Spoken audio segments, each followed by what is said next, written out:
It was just another quiet night at the Global Deep Space Monitoring Facility. Sarah Chen, the lead astronomer on duty, stifled a yawn as she gazed at the array of screens before her. The facility, hidden deep within a mountain range, was humanity's eyes and ears to the cosmos. For years, it had silently watched the stars, searching for signs of life beyond Earth. Tonight, however, was different. A sudden beep from one of the computers caught Sarah's attention. Her eyes widened as she leaned in closer, fingers flying across the keyboard. "This can't be right," she muttered, double-checking the readings. "Dr. Chen," her assistant, Tom, called out. "Is everything okay?" Sarah didn't answer immediately. She was too focused on the data streaming across her screen. After a few tense moments, she turned to Tom, her face pale. "Get the director. Now." Within an hour, the facility was buzzing with activity. Scientists and analysts pored over the data, arguing in hushed tones. Director James Holden stood at the center of it all, his usually calm demeanor replaced by a look of concern. "Are we certain?" he asked Sarah, his voice low. She nodded grimly. "The readings are clear, sir. There's a massive fleet of something approaching our solar system, and it's moving fast." Holden closed his eyes for a moment, taking a deep breath. When he opened them, his resolve was clear. Contact the president. It's time. Across the globe, world leaders received urgent messages in the dead of night. Emergency meetings were called, and soon, the most powerful people on Earth gathered in a secure underground facility. President Elena Rodriguez of the United States stood at the head of the table, her face grim as she addressed the assembly. "Ladies and gentlemen, what I'm about to tell you must not leave this room. Our deep space monitoring systems have detected an anomaly." She paused, letting the words sink in.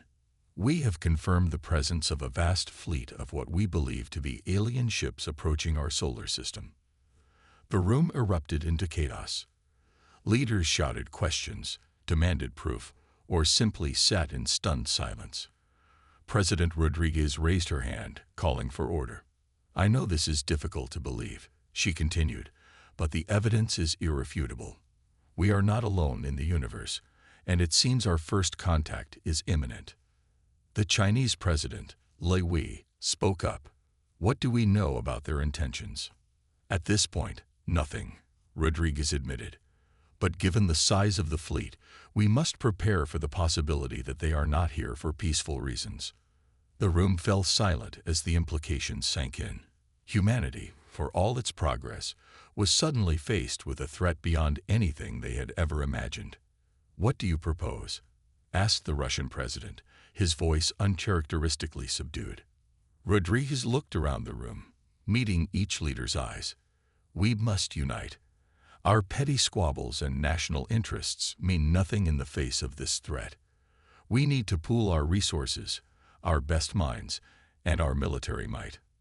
Slowly, heads began to nod in agreement. For the first time in history, the nations of Earth began to truly come together. As the leaders discussed strategy, teams of scientists and military experts worked tirelessly behind the scenes. They analyzed the alien fleet's trajectory, estimated its capabilities, and began developing defensive plans. In secret facilities around the world, mothballed experimental weapons were dusted off, and new ones were rushed into development. Space agencies worldwide redirected their efforts towards defense, transforming satellites into early warning systems and hastily constructing orbital platforms. All the while, the public remained blissfully unaware. News channels continued to report on celebrity gossip and political scandals, while social media buzzed with the usual mix of memes and arguments. But in the halls of power and hidden bunkers, the fate of humanity hung in the balance. The countdown to first contact had begun, and Earth's leaders knew they were woefully unprepared. As dawn broke over the global deep space monitoring facility, Sarah Chen stood by a window, looking up at the stars. Somewhere out there, an alien armada was heading their way. She couldn't help but wonder, would humanity rise to the challenge, or would this be the beginning of the end? Little did Sarah know, Humanity's resolve was about to be tested in ways no one could have imagined.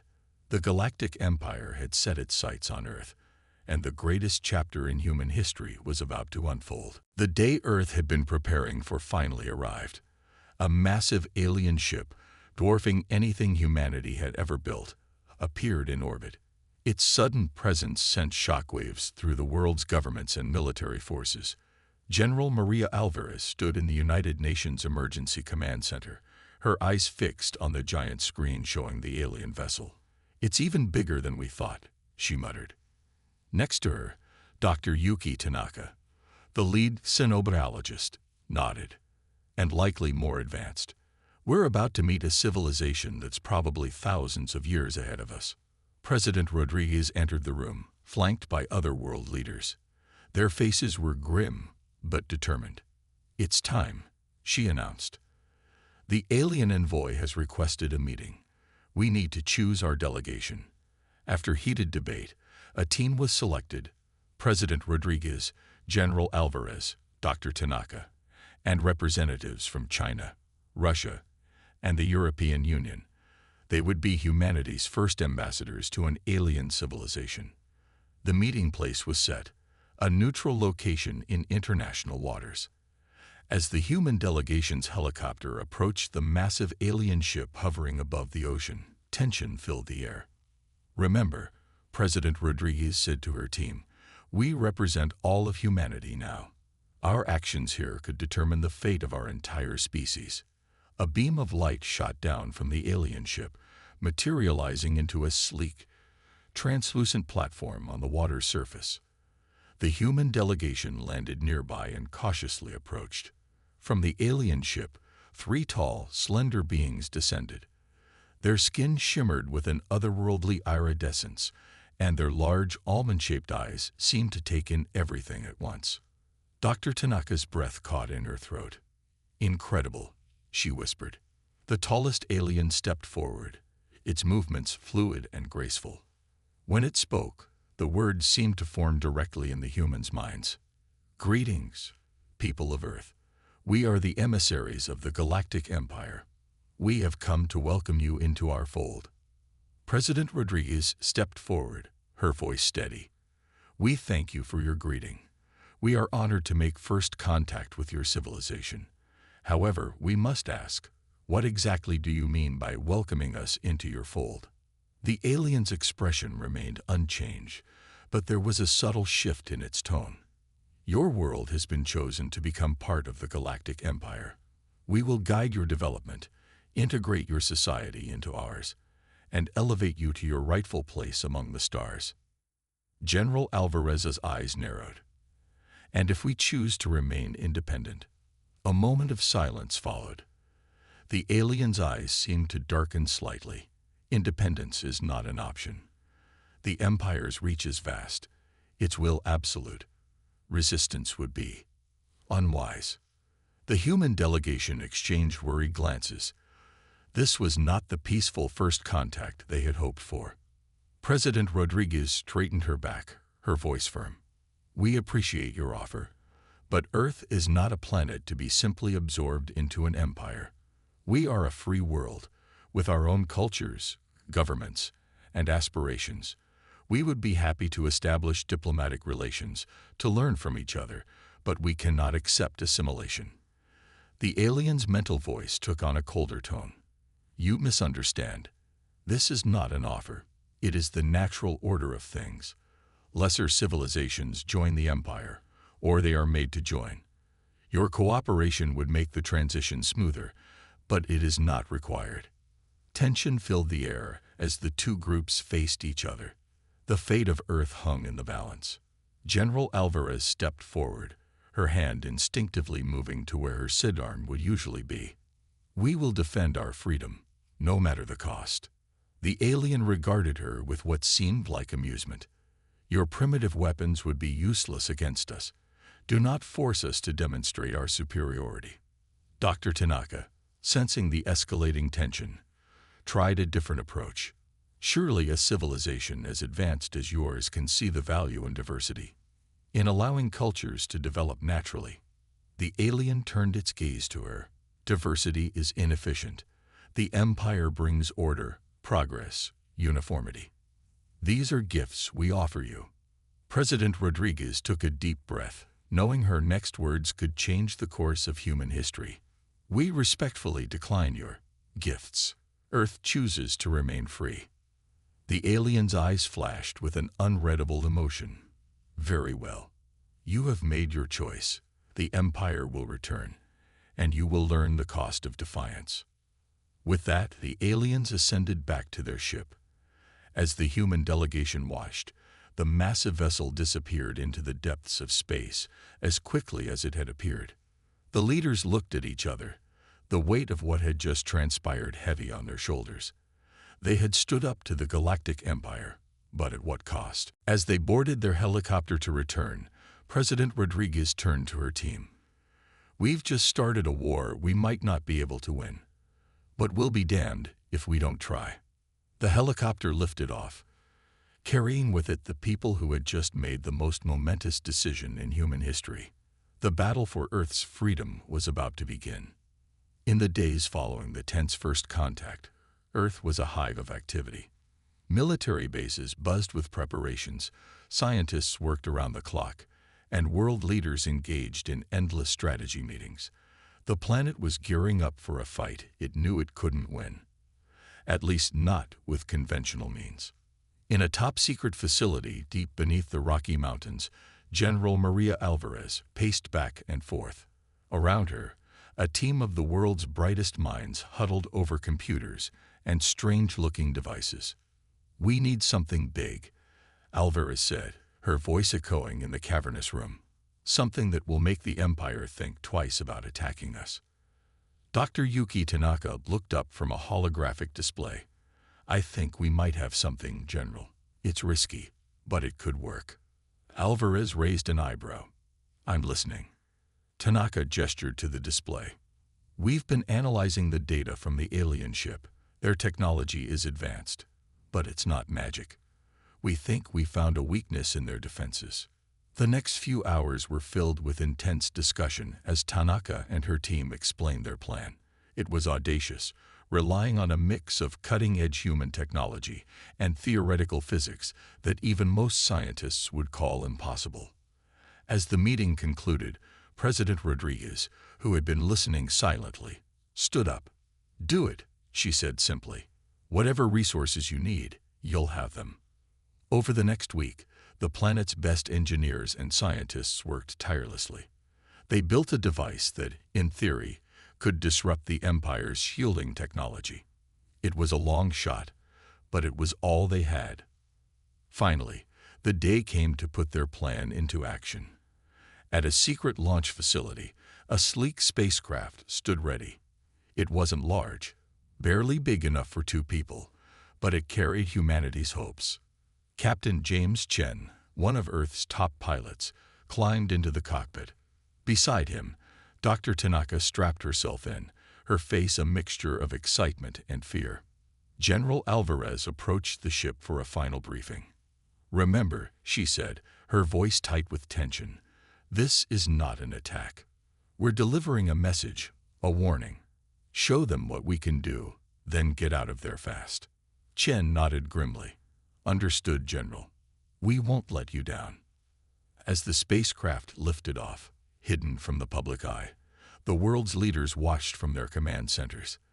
This mission would either buy Earth time or provoke an immediate attack. There was no middle ground. The journey to the edge of the solar system, where the Empire's fleet waited, took less time than anyone expected. The new engines, reverse-engineered from the data gathered during the first contact, performed beyond their creators' wildest dreams. As they approached the massive alien armada, Captain Chen's voice crackled over the communication system. "We have visual contact. It's incredible. There are hundreds of ships, maybe thousands." Back on Earth, President Rodriguez leaned closer to the screen. "Stay focused, Captain. Remember the mission." Chen acknowledged and steered the small craft towards the largest ship in the fleet, presumably the command vessel. As they drew closer, alarms began blaring in the cockpit. "They've spotted us," Tanaka reported, her fingers flying over the controls. Activating the device. Now. For a moment, nothing happened.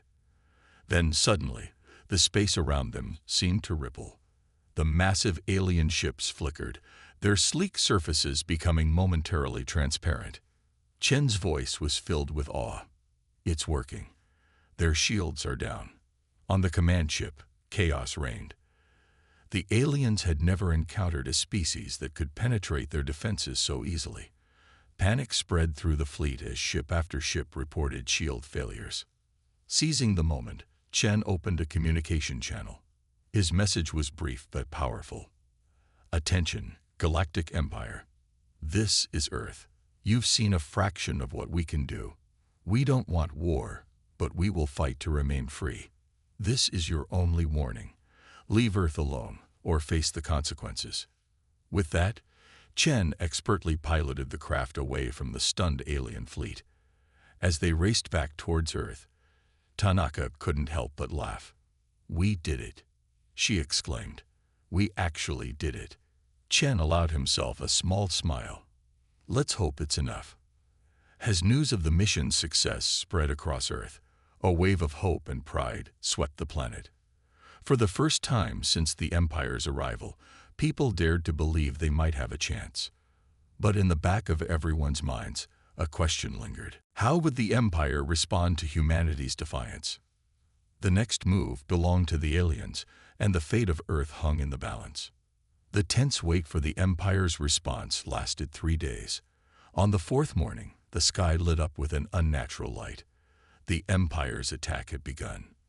Massive ships appeared in Earth's orbit, their sleek forms blocking out the sun in many parts of the world. Smaller craft swarmed from these behemoths, descending towards major cities and military installations. In the United Nations Emergency Command Center, alarms blared as screens lit up with incoming reports. General Alvarez barked orders, her face set in grim determination. Activate all defense systems. Get our pilots in the air. Around the globe, humanity's hastily prepared defenses sprang to life. Experimental energy shields flickered into existence over key cities. Squadrons of fighter jets, enhanced with reverse-engineered alien tech, took to the skies. The first clash occurred over New York City. Empire fighters, expecting an easy victory, were met with surprising resistance. Earth's pilots, though outnumbered, fought with a ferocity that caught the aliens off guard. Captain Sarah Lee, leading a squadron of advanced F-35s, dove into the fray. Her voice crackled over the radio. "Remember your training. Use their size against them." The human fighters darted between skyscrapers, using the city's landscape to their advantage. They led the larger, less maneuverable alien craft into tight spaces, causing several to crash. Similar scenes played out across the globe. In Moscow, London, Beijing, and dozens of other cities, humanity fought back with everything it had. But the Empire's technological advantage was clear. For every alien ship destroyed, 2 human fighters fell. The shields over cities flickered under constant bombardment. In orbit, things looked even more dire. The Empire's capital ships unleashed devastating energy weapons, targeting military bases and power plants. Massive explosions lit up the Earth's surface. Yet, humanity's spirit remained unbroken. In a bunker deep beneath Washington, D.C., President Rodriguez watched the battle unfold. She turned to her advisors, her voice steady. "Activate the Titan Protocol." Across the world, hidden silos opened. Massive rockets, far larger than anything publicly known, launched into space. These were humanity's secret weapons, developed in the days since first contact. As they approached the Empire's fleet, the rockets split apart, revealing swarms of smaller, highly agile craft. Each was equipped with the shield-disrupting technology that had been used in the warning mission. The alien fleet, caught off guard by this new threat, scrambled to respond. But the human craft were too quick, too numerous. They darted between the massive ships, their weapons punching through the now vulnerable hulls. On Earth, the tide of battle began to turn. With the orbital bombardment weakened, human forces pushed back against the invaders. In the skies over Paris, Captain Lee's squadron scored a major victory, bringing down one of the Empire's troop transports. "We got them," Lee shouted, her voice filled with fierce joy. "Keep pushing." As the battle raged into its second day, it became clear that the Empire had underestimated humanity's resolve and ingenuity. The expected quick victory had turned into a grueling fight. In the Empire's command ship, the alien leader, Supreme Commander Zack Still, watched the battle with growing concern. It turned to its second-in-command. "How is this possible? They are primitives." The subordinate's reply was hesitant. "It seems, Supreme Commander, that we may have miscalculated." Back on Earth, despite the victories, the cost was becoming clear. Cities lay in ruins, millions were displaced, and the death toll climbed by the hour. But with each passing moment, humanity's defenders grew more confident, more determined. In the command center, General Alvarez allowed herself a small smile as another alien capital ship fell. "We're holding our own," she said to President Rodriguez. "But this is just the beginning." Rodriguez nodded, her eyes never leaving the tactical displays. "We've surprised them, but they'll adapt. We need to press our advantage while we can." As the battle for Earth entered its third day, neither side was willing to back down. The Empire's vast resources were pitted against humanity's desperate innovation and unyielding spirit. The question on everyone's mind was, how long could Earth hold out against the might of a galactic empire? The answer would determine the fate of humanity and potentially reshape the power dynamics of the entire galaxy. As the war with the Galactic Empire entered its second week, Earth faced its greatest challenge yet. Cities lay in ruins, millions were displaced, and resources were stretched thin. But from the ashes of destruction, something unprecedented began to emerge: true global unity. In an emergency session of the United Nations, world leaders gathered to form a unified Earth government. Old enemies set aside their differences, recognizing that humanity's survival depended on working together. President Elena Rodriguez stood before the assembly, her voice firm despite the exhaustion evident on her face. "Today, we are no longer Americans, Russians, Chinese, or Europeans. We are Earthlings, united against a common threat. Our strength lies in our diversity, our adaptability, and our unwavering spirit." The resolution passed unanimously. For the first time in history, Earth spoke with one voice. This newfound unity brought rapid changes. Military forces were combined under a single command structure, with General Maria Alvarez at the helm. Scientists from every nation pooled their knowledge, working around the clock to unlock the secrets of alien technology. Dr. Yuki Tanaka led a team of international researchers at a hidden facility in the Amazon rainforest. They huddled around a captured alien craft, its sleek surface scarred from battle. "Look at this," Tanaka said, pointing to a pulsing crystal at the ship's core. "I think this is their power source. If we can replicate it, we could revolutionize our energy production." Similar breakthroughs were happening all over the world. In a bunker beneath the ruins of Berlin, engineers successfully tested a prototype gravity manipulation device. In Sydney, medical researchers developed nanobots capable of healing wounds at an unprecedented rate. Each discovery was immediately shared globally, accelerating human technological progress at an astonishing pace. What might have taken decades in peacetime was being achieved in days. But it wasn't just in labs and military bases that humanity showed its strength. In cities and towns across the globe, people came together in ways never seen before. In the refugee camps outside of Lagos, Nigeria, a young girl named Adaze had an idea. She noticed how the alien ships seemed to communicate using light pulses. Using scraps of metal and old smartphones, she and her friends built a device that could interfere with these signals. Word of Adaze's invention spread quickly. Soon, similar devices were being built in camps and cities worldwide, creating a grassroots defense network that the Empire struggled to counter. As humanity adapted, so did their tactics.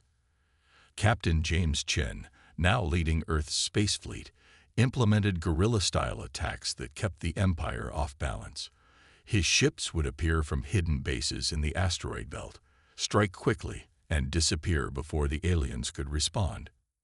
"We may not be able to match them ship for ship," Chen said during a strategy meeting, "but we can make them fear every shadow, every rock in space."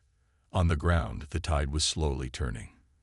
Improved weapons and tactics allowed Earth's defenders to push back against the alien invaders. Cities that had fallen in the initial assault were being reclaimed, one block at a time. In the ruins of Paris, resistance fighter Marie Dubois led a group that specialized in taking down the Empire's massive walker robots. Using knowledge gained from studying fallen enemies, they developed techniques to target weak points in the machine's armor. As Marie watched another walker crash to the ground, she couldn't help but smile. "They may have better tech," she said to her team, "but we have something they don't: the will to be free." This sentiment echoed across the planet. Despite the hardships, despite the losses, humanity's spirit remained unbroken. If anything, it grew stronger with each passing day. In orbit, the balance of power was shifting too. Earth's rapidly advancing technology allowed for the construction of space stations and shipyards. The first entirely Earth-built starships were taking shape, incorporating both human ingenuity and adapted alien tech. As General Alvarez inspected the nearly completed flagship of Earth's new fleet, she felt a surge of pride. "We've come so far in such a short time," she said to President Rodriguez, who stood beside her. "Who knows what we'll achieve in another month, another year?" Rodriguez nodded, her eyes fixed on the massive ship. "We're not just fighting for our survival anymore," she said. "We're fighting for our place in the galaxy." As Earth prepared for the next phase of the war, one thing was clear: humanity was no longer just resisting the Galactic Empire. They were challenging it. The Empire had awakened a sleeping giant, and the galaxy would never be the same. 6 months into the war, Earth was ready to take the fight to the Empire. The newly christened Earth Defense Fleet, led by Admiral James Chen, prepared for its first major offensive. Their target: a key Imperial supply base on a moon orbiting Jupiter. As the fleet assembled in Earth orbit, tension filled the air. These ships, a mix of adapted alien tech and human innovation, represented humanity's best hope. Admiral Chen stood on the bridge of the flagship, EDS Defiant, surveying his forces. "All ships report ready, Admiral," his second-in-command, Captain Zhou Wang, announced. Chen nodded, his face set with determination. "Send the signal. Operation Slingshot is a go." Across the fleet, engines flared to life. In a dazzling display of coordination, hundreds of ships jumped into hyperspace, a feat that would have been impossible just months ago. They emerged near Jupiter, catching the Imperial forces completely off guard. The battle that followed was swift and decisive. Earth's ships, smaller and more agile, danced around the bulky Imperial cruisers. On the Defiance bridge, Chen watched as his carefully laid plan unfolded. "Target their communication arrays," he ordered. "Cut them off from calling reinforcements." Earth fighters swarmed the Imperial base, their pilots utilizing skills honed in months of desperate defense. Among them was Marie Dubois, the Parisian resistance fighter now turned ace pilot. "Watch your 6, Falcon 3, Marie called out, her fighter rolling to blast an Imperial ship threatening her wingman. These bastards are trickier in space. As the battle raged, a team of Earth commandos, led by Colonel Raj Patel, infiltrated the Imperial base. Their mission: to capture vital intelligence and sabotage the base from within. Raj and his team moved silently through the alien corridors, their suits adapting to mimic the base's internal atmosphere. They'd reached the central computer core, where Dr. Yuki Tanaka, now the head of Earth's Xenotech division, joined them via holographic projection. "Remember, we need that data intact," Tanaka's voice crackled in their earpieces. "It could be the key to understanding their FTL technology." Raj nodded, his fingers flying over the alien interface. Downloading now, Doc. You're gonna love this stuff. Outside, the tide of battle had turned decisively in Earth's favor. The remaining Imperial ships, realizing they were outmatched, began to retreat. Admiral Chen's voice boomed across the fleet channels. Press the advantage. Don't let them regroup. The Earth fleet surged forward, picking off the fleeing Imperial ships one by one. On the moon's surface, the Imperial base erupted in a series of explosions as Raj's team completed their mission. As the dust settled, a cheer went up across the Earth fleet. They had done it. Their first major offensive against the Empire was a resounding success. Back on Earth, in the United World Council chamber, President Rodriguez received the news with a mix of relief and pride. She turned to General Alvarez, who stood beside her. "This changes everything, doesn't it?" Alvarez nodded, a rare smile on her face. "It does. We've proven we can take the fight to them. The Empire won't know what hit them." News of the victory spread rapidly across Earth, igniting celebrations in every corner of the globe. In the refugee camp where it all began, young Adaze and her friends gathered around a makeshift radio, their eyes wide with wonder as they listened to reports of the battle. "We did it," Adaze whispered, clutching her homemade signal jammer. "We really did it." But even as Earth celebrated, the leaders knew this was just the beginning. In her office, Dr. Tanaka pored over the stolen Imperial data, her excitement growing with each discovery. "This is incredible," she murmured to herself. "Their FTL drive, their energy systems. With this, we could leap forward centuries in a matter of months." As Earth scientists and engineers set to work on their new discoveries, the military planned their next moves. The victory at Jupiter had opened up new possibilities, and humanity was eager to press its advantage. Admiral Chen, standing before a holographic map of the solar system, addressed his fellow commanders. "Today, we've proven that humanity is a force to be reckoned with. Tomorrow, we take the fight beyond our solar system. The Empire thought they could simply absorb us. Instead, they've awakened a sleeping giant." Across the room, heads nodded in agreement. The Earth Defense Fleet had tasted victory, and they were hungry for more. The Galactic Empire was about to learn a harsh lesson. Never underestimate the tenacity, creativity, and sheer determination of the human spirit. As the plans for the next offensive took shape, one thing became clear. Humanity was no longer fighting just to survive.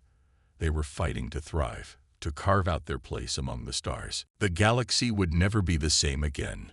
1 year had passed since Earth's first counterattack against the Galactic Empire. The conflict had spread across the solar system and beyond, reshaping the balance of power in the galaxy.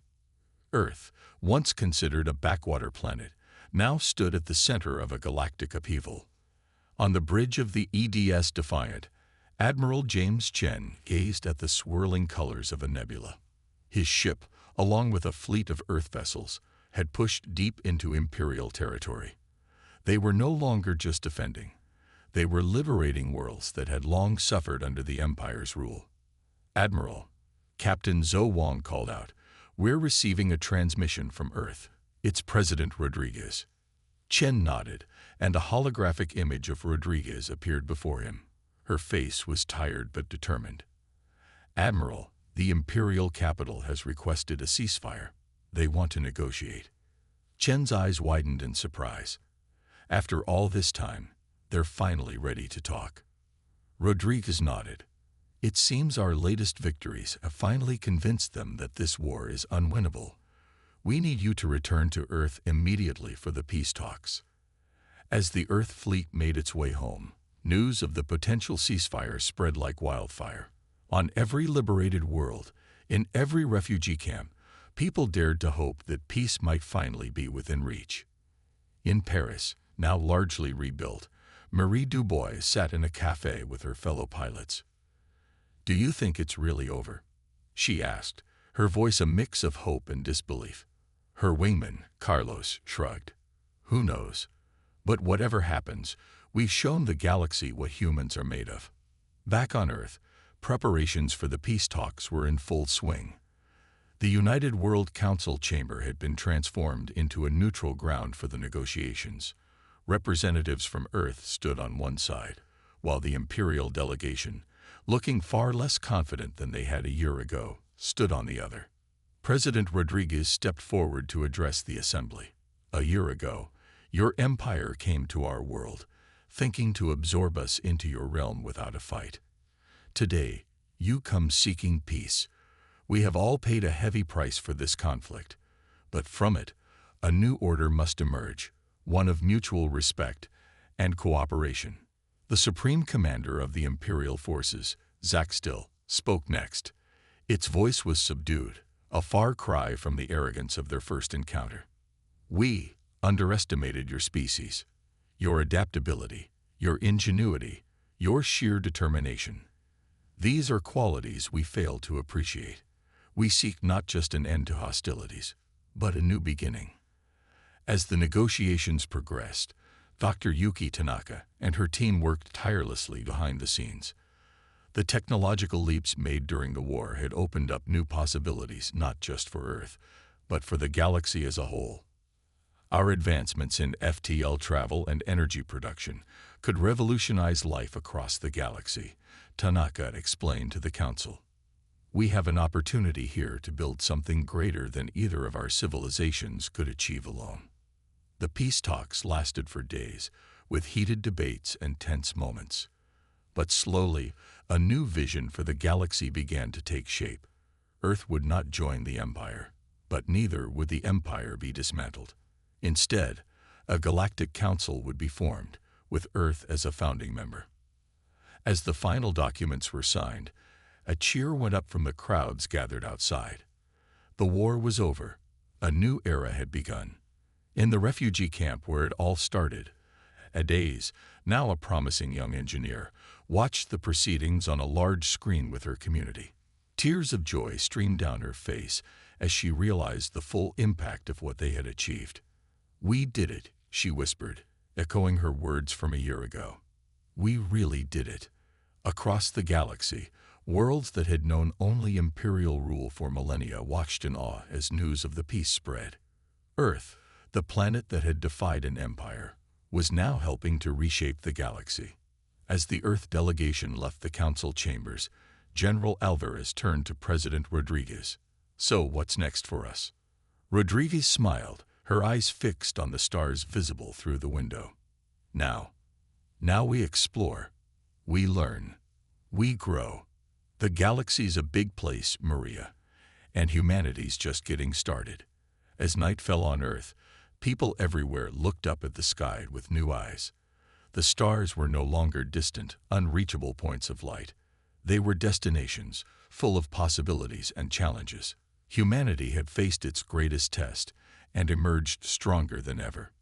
The Galactic Empire had indeed set its sights on Earth, but in doing so, they had awakened a force that would change the course of galactic history forever. Humanity's adventure among the stars was just beginning.